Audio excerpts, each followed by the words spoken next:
Welcome students. Today we are going to obtain load characteristic of DC shunt generator in this virtual platform. Here we can see DC motor and DC shunt generator coupled with each other. So we first connect circuit diagram or circuit connection. So first we give supply to DC motor through this starter.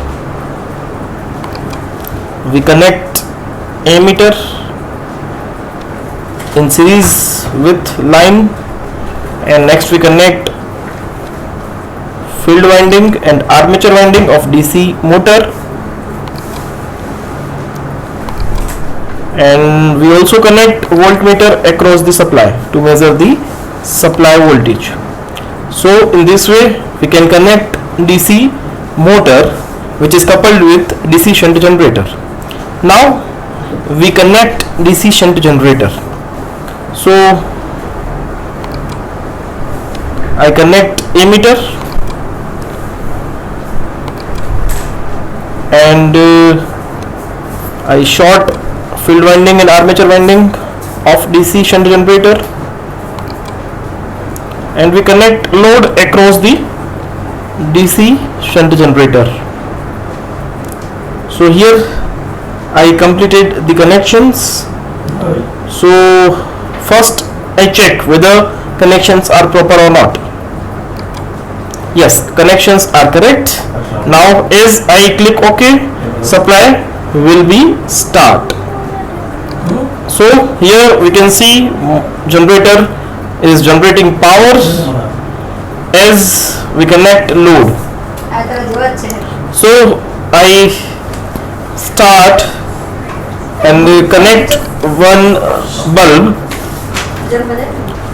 So we can see the reading of ammeter and voltmeter, and we can see generator is generating voltage, and we add it to the observation table.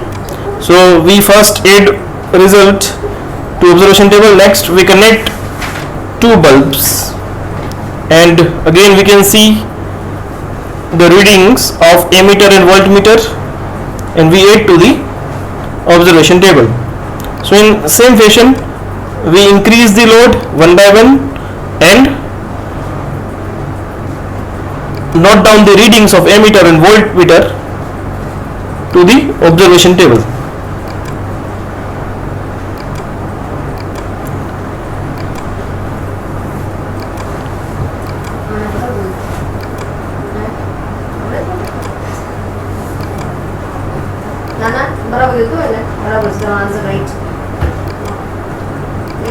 So I have taken 8 readings, and now I plot the graph. Okay students, here we can see the graph between load current and voltage. On x-axis we have taken load current, and on y-axis we have taken voltage across the DC shunt generator. We can see that as load current increases, slightly voltage across the DC shunt generator is decreased. Thank you.